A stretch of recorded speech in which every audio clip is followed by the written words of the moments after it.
everyone. Welcome back to another edition of Ask Ron. We've got some great questions this week, so we'll go ahead and get started. Okay, Ron, our first question comes from Robert Geyer. He's from Rochelle, Illinois. All right, thanks for giving me your address, Bob. I mean your city.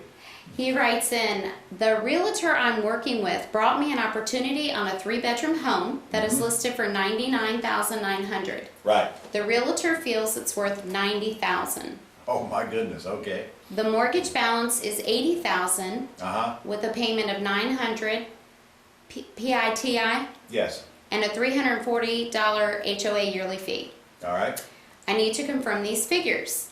It is owned by a couple that are in their late 80s and they... Stop. I don't care about any of the rest of the stuff, Bob, because the math isn't working.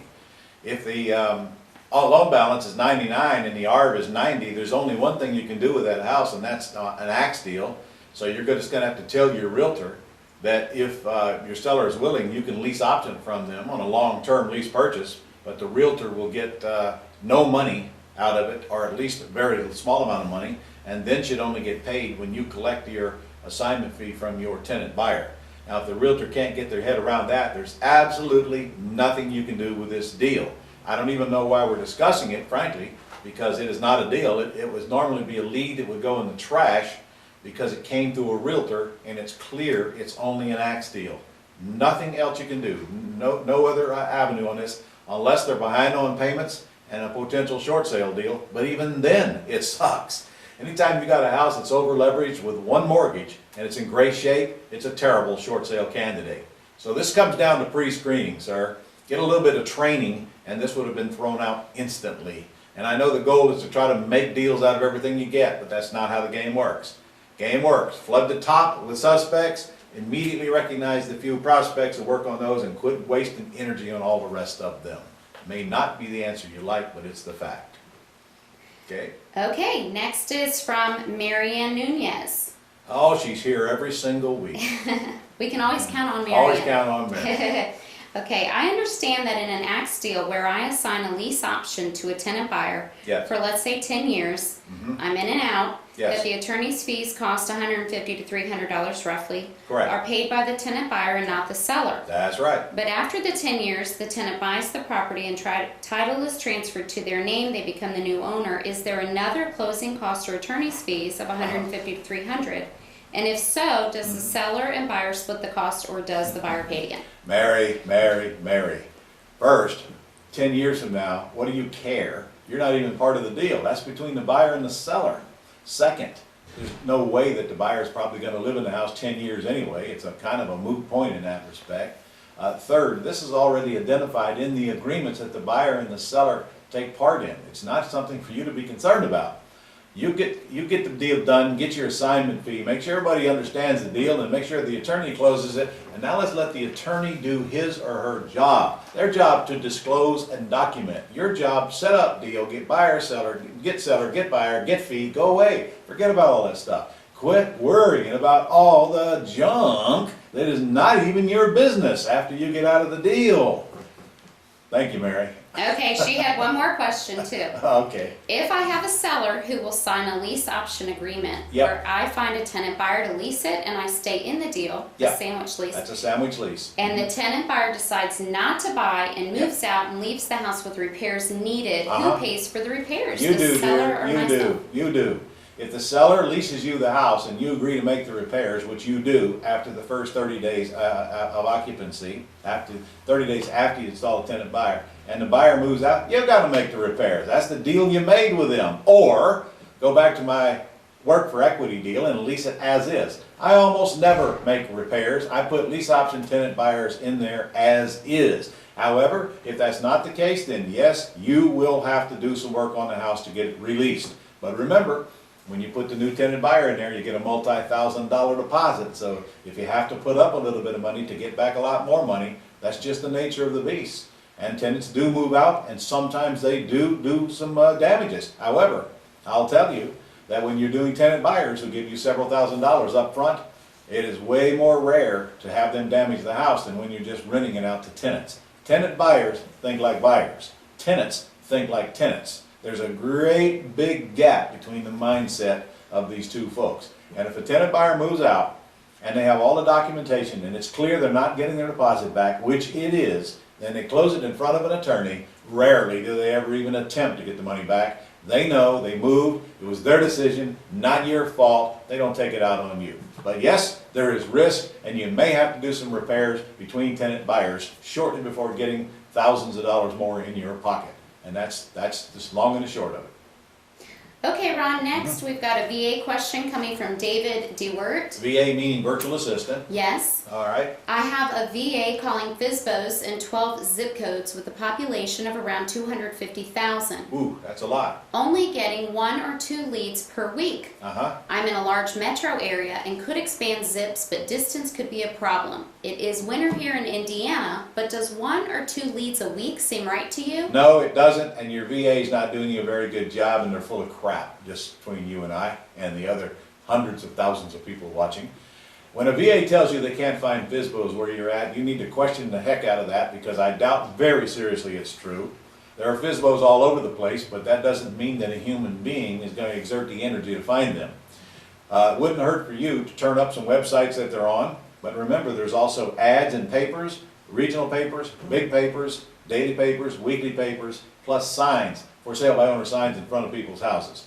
In a metropolitan area of 250,000 people, it is extremely unlikely that you can't get at least 10, 12, 15 FSBOs a week. Do not accept their miserable excuses and don't do anything about them. Get them fixed or get them out and go find somebody else. I know, you know what would be a good thing for you to probably do is to have another VA hired as well, and let each of them call FSBOs, even though some of them will duplicate, and find out if the second hire gets you the same results as the first hire, and likely that is not going to be the case. And just for the record, you can put somebody out driving around looking for FSBO signs and then have the VAs call them if you wish. And if all else fails now, and we determine that there's not enough FSBOs in any given area to keep us busy, now it's time to hit the yellow letter campaign to get them to call us. But I can tell you, you're not there yet. Give it more time and do a little bit more back-end research and make sure your VA is giving you the truth and not a line of crap to excuse their failure to do any work to get them coming to you. That's my experience anyway, because I've heard that from several students incidentally, and they went out and actually dug a little deeper and found out it was a load of crap.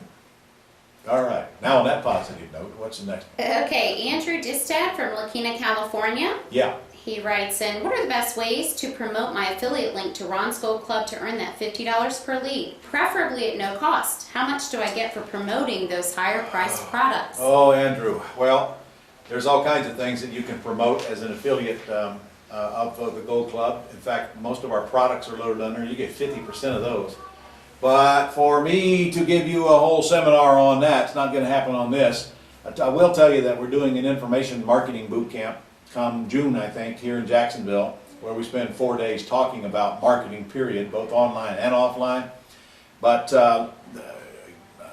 honestly, about the best way I know for you to get some traffic to your link, which brings them to our site, is probably the blogs, the relevant blogs, and occasionally mention this great product with putting your link in the blog. You can also do the same on Facebook and other social sites. And frankly, if you want, you could even run a little ad on Facebook. They're not that expensive. And that's as far as I'd go with spending money on it. I certainly would not do pay-per-click or anything like that. But sometimes you can find ads so cheap that it doesn't take much of a response to make them pay off. So anyway, that's the best I can do for you right now. You got to get your head in learning how to drive traffic, which frankly, any business needs to get consign themselves that they're going to have to learn sooner or later. Make yourself a list that feels good to you, and then the quicker you get somebody else doing the work for you, they call them VAs, then you'll see that traffic come in. So I don't know if that's a complete answer. Well, I know it's not a complete answer, but it's the best I can do for you with the short time we have here. All right. Okay, Norman DeWine from Clarksville, Tennessee. Hey, Norman. He says, I am Norman, I live in Clarksville. When do we use the memorandum of record concerning land trust, and when, if ever, do we record it?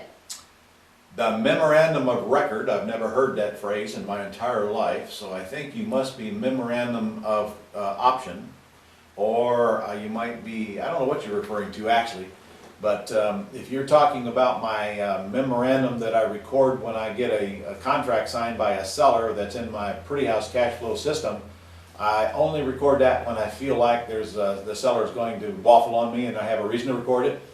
If you're talking about the memorandum of option that is in my ACT system, I only record that when I'm doing an option on a property with a large spread in it and I feel a little uncomfortable that the seller is going to keep their promises. Truthfully, most of the time I don't record them at all. I only do it when my gut tells me we got an issue coming up and I need to protect myself against the seller getting crazy on me. If you never recorded one, Andrew, it would make a bit of difference to your business.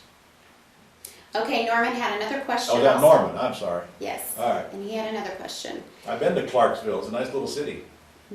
When should we use an additionally insured request form when buying houses subject to? Or should we get our own policy when holding and selling by lease option? You have no choice but to get your own policy if you're taking title to the property. So let me clarify this.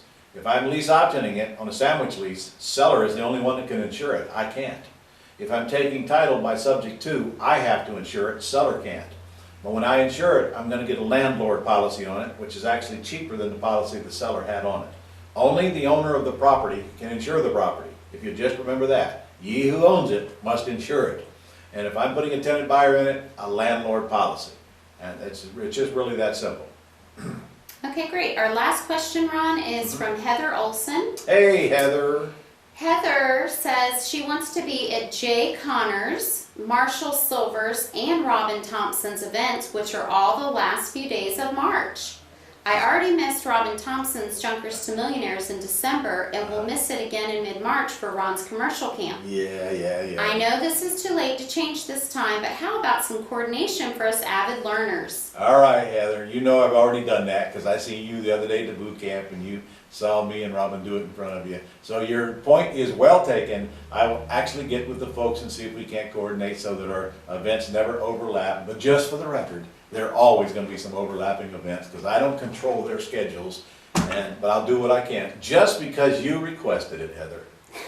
Now get off my back. Okay, Ron, that's all we have today. Oh, good. All right. See you guys next week.